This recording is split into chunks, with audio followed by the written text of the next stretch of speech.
Assalamualaikum warahmatullahi wabarakatuh. Saya Zulfikar Azam.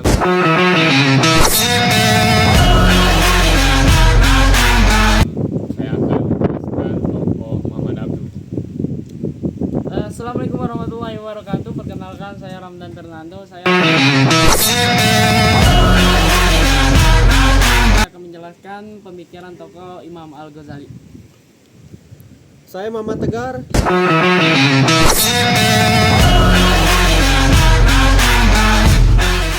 Yang akan menjelaskan tokoh Muhammad Ati Al-Ramsi. Saya Tulus Rafiki. Di sini saya menjelaskan tentang pemikiran Ikhwanul As-Sofa. Oke. Saya Rizky Ananda.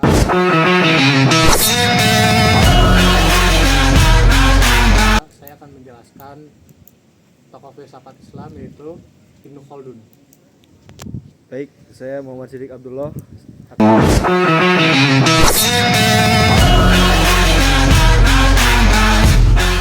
Akan menjelaskan pemikiran Naqib Al-Atas. Jadi menurut ente gimana Ki filsafat tentang filsafat pendidikan? Gimana ya? Saya bilang filsafat pendidikan ya, memang dimana sangat luas ya tentang pengertian ini. Ya mungkin secara ringkasnya saja ya. Jadi yang dimana filsafat pendidikan itu yang adalah sebuah pemikiran oleh para tokoh yang berkaitan tentang pendidikan. Yang dimana pemikiran tersebut bisa kita gunakan di dalam bentuk pengajaran kita kepada peserta didik ataupun sistem pendidikan di sekolah ataupun di tempat kita ini. Bahkan banyak sekali ya para tokoh ini, terutama ada yang dari kalangan barat ataupun kalangan muslim sendiri, yang dimana salah satu tokoh yang terkenalnya itu tokoh muslim itu Ibnu Khaldun. Ibnu Khaldun ini dia seorang filsuf dan juga seorang filsuf fisiologi dan histeograf. Beliau asli dari kelahiran Tunisia yang berada di Afrika. Bahkan beliau sendiri mengatakan bahwasannya filsafat pendidikan itu berkaitan dengan antara akal dan pendidikan, baik itu pendidikan agama ataupun pendidikan umum, yang dimana itu harus selaras, tidak ada boleh pembedaan, yang dimana pembedaan itu pendidikan itu lebih unggul daripada akal, akan tapi sebaliknya gitu, tidak boleh ada pembedaan, itu harus setara. Terus juga Ibnu Khaldun mengatakan selain dengan adanya pendekatan antara pendidikan, akal, dan juga dibangunnya juga harus dibangun dengan akhlak yang mulia, yang dimana yang di sini bisa menjadikan perpaduan antara kesempurnaan filsafat pendidikan di agama Islam. Itu menurut Ibnu Khaldun. Mungkin dari para tokoh-tokoh yang lain bagaimana? Menurut Naqib Al-Atas tuh pendidikan Islam tuh harus dibangun atas dasar holistik dan tauhid katanya. Yang pertama ini mencakup kepercayaan kepada Tuhan Yang Maha Esa. Nah, yang kedua harus melahirkan generasi-generasi yang tidak hanya cerdas saja, tetapi akhlak dan adabnya harus bagus juga. Nah, kecerdasan dengan akhlak tidak bisa dibedakan gitu. Tetap dalam pendidikan Islam ini tidak hanya mengajarkan istilahnya kognitif saja, tetapi spiritual gitu ya. Yang ketiga itu ya itu mungkin kurang lebihnya dari Naqib Al-Atas ya.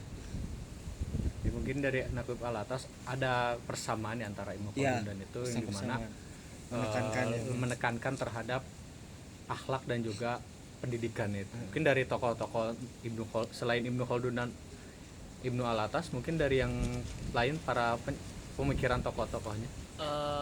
Kalau menurut Imam Al-Ghazali, yaitu menekankan integritas dalam dua hal, yaitu akal dan iman.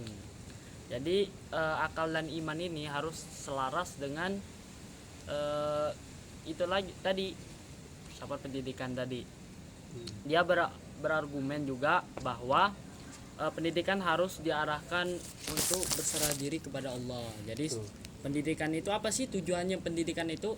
Nah, pemikiran Imam Al-Ghazali ini berpendapat harus mengarahkan mendekatkan diri kepada Allah. Dan ini juga Imam Al-Ghazali juga ingin bahwa bisa membentuk akhlak yang mulia gitu. Jadi siswa-siswa dalam pendidikan ini bisa membentuk akhlak mulia. Di Imam Al-Ghazali juga ada 2 kategori ilmu gitu yang wajib dipelajari. Jadi yang pertama ilmu fardu ain, yang wajibnya kan, yang kedua ya fardu kifayah. Gitu. Ya pokoknya antara 2 itu harus dipelajari, yang wajib dipelajarin gitu kan. Untuk dia juga mengkritik filsafat Yunani, ya kayak filsafat Yunani lah, tahulah ya, filsafat Yunani yang bertentangan dengan ajaran agama Islam. Menekankan pentingnya pengalaman spiritual gitu kan kalau filsafat Yunani juga. Dan tasawuf dan pendidikan selain itu, ia percaya bahwa pendidikan moral sangat penting untuk mencapai kebahagiaan dunia dan akhirat. Jadi Imam Al-Ghazali juga berpendapat bahwa antara dunia dan akhirat ini harus seimbang. Jadi antara dunia sama akhirat itu harus balance. Ya wayahnya ibadah, wayahnya kerja gitu. Mungkin ada mungkin dari ini pemikiran tokoh yang lain gimana? Kalau menurut saya setuju juga menurut yang tadi yang Ramdan katakan harus balance gitu. Emang menurut kata Ikhwan As-Sofah juga pendidikan itu adalah jalan untuk keselamatan jiwa di dunia maupun di akhirat gitu.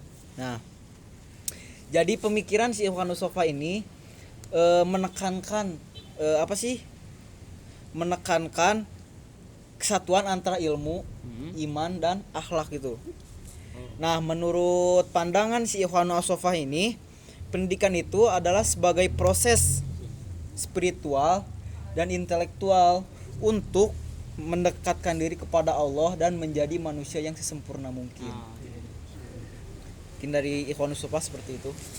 Saya setuju dengan tuh bagus yang tadi katakan, pentingnya pemerataan pendidikan. Nah, jadi menurut tokoh Muhammad Ati Al-Abrasi ini, pendidikan ini harus mencakup semua umat. Jadi bukan hanya untuk golongan tertentu saja. Nah, jadi itu sesuai dengan prinsip Islam, yaitu mencari ilmu tanpa batas. Seperti peribahasa mengatakan bahwa carilah ilmu sampai ke negeri Cina. Seperti itu. Mungkin dari pemikiran yang lain? Nah, ini udah keren-keren ya tokoh filsafat Islam itu. Nah, ini juga ada dari pemikiran tokoh Muhammad Abduh. Jadi beliau mengintegrasikan bahwa antara ilmu agama dan ilmu dunia itu harus seimbang, harus balance ya.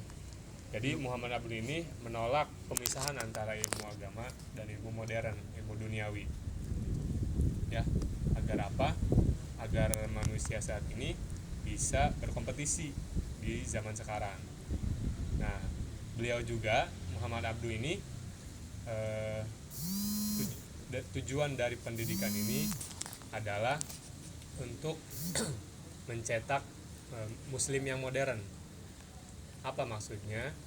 Jadi tujuan pendidikan menurut beliau adalah untuk mencetak manusia yang soleh, manusia yang berperilaku yang baik gitu.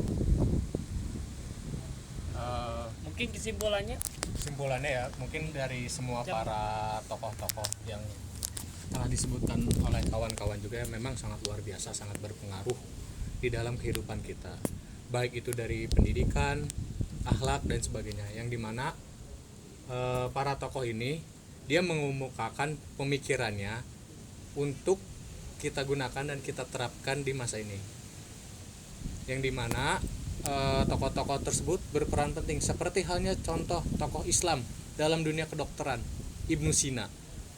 Beliau bukan hanya seorang filsuf, akan tapi dia seorang bapak kedokteran. Dan yang seperti yang lainnya, Archimedes, yaitu dia seorang bapak apotek dunia, yang dimana dia menggabungkan antara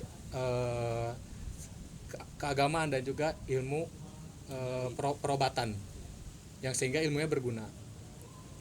Nah, maka dari itu kita tidak bisa membandingkan atau merendahkan ilmu-ilmu baik itu dunia ataupun ilmu agama, yang dimana semua itu bekerja sama, ada interaksinya satu sama lain. Jadi tidak ada pemisahan itu. Sangat berguna buat kita, yang dimana kedua ilmu tersebut terutama dan juga akhlak sangat membantu di masa sekarang, yang mana kita dapat bersaing dengan orang-orang intelektual barat itu, sehingga kita bisa membuktikan bahwasannya kita ini bukan hanya sebagai yang dicap sebagai pemalas atau yang lainnya, akan tapi kita bisa menjadi seorang intelektual muslim yang maju, bahkan kita dapat mengukir sejarah yang baru yang telah terjadi pada masa Abbasiyah. Itu kesimpulan dari para tokoh-tokoh muslim ya, dari Ibnu Khaldun dan yang lainnya. Semoga apa yang dikemukakan oleh para tokoh-tokoh Islam ini dapat membantu dalam kehidupan kita sehari-hari, dan juga semoga para tokoh tersebut diberi ampunan dan diringankan siksaannya oleh Allah Subhanahu wa taala. Amin ya Allah. Mungkin itu dari kelompok kami ya, dari tentang para penjelasan para tokoh itu. Kurang lebihnya mohon maaf. Assalamualaikum warahmatullahi wabarakatuh. Waalaikumsalam warahmatullahi wabarakatuh. Saya Nawel.